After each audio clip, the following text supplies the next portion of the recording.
मेरी कहानी का शीर्षक है भाग्य विधाता और उसकी बहू। गांव के एक छोटे से कस्बे में एक वृद्ध व्यक्ति रामलाल अपने बेटे सूरज और बहू राधा के साथ रहता था। रामलाल को गांव के लोग भाग्य विधाता कहते थे क्योंकि उन्होंने अपनी मेहनत और बुद्धिमानी से अपनी जिंदगी संवार ली थी। लेकिन वह एक सख्त और रूढ़िवादी व्यक्ति थे। सूरज की शादी राधा से हुई, जो शहर की पढ़ी लिखी और खुले विचारों वाली लड़की थी। उसने सोचा था कि वह इस नए घर में अपने प्रेम और सेवा से सबका दिल जीत लेगी।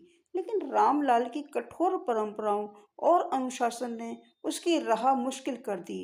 रामलाल का मानना था कि औरतों को घर की चार दीवारी में रहना चाहिए, जबकि राधा चाहती थी कि वे अपने ज्ञान से कुछ काम करे और समाज में योगदान दे। राधा की हर छोटी बड़ी बात पर रामलाल टोका टाकी करते।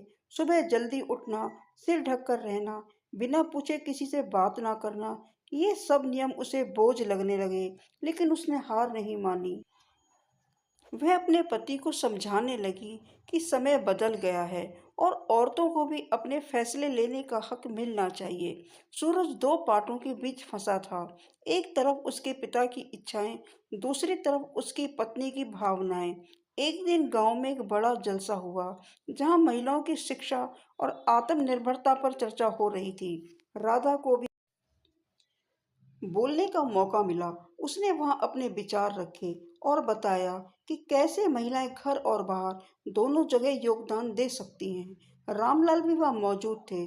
जब उन्होंने देखा कि उनकी बहू की बातों से गांव की महिलाएं प्रेरित हो रही हैं, तो उन्हें एहसास हुआ कि शायद वे अब तक गलत सोच रहे थे। उस दिन के बाद रामलाल ने राधा से माफी मांगी और उसे अपने सपनों को पूरा करने की आज़ादी दी। धीरे धीरे उनका परिवार पहले से ज़्यादा खुशहाल हो गया।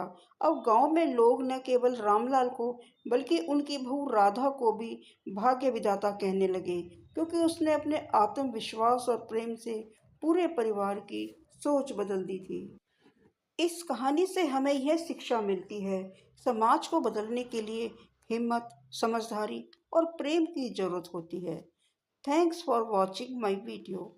नेक्स्ट वीडियो में शीघ्र मिलते हैं। जो मेरे चैनल पर नए हैं, प्लीज़ मेरे चैनल को लाइक, सब्सक्राइब एंड शेयर करें।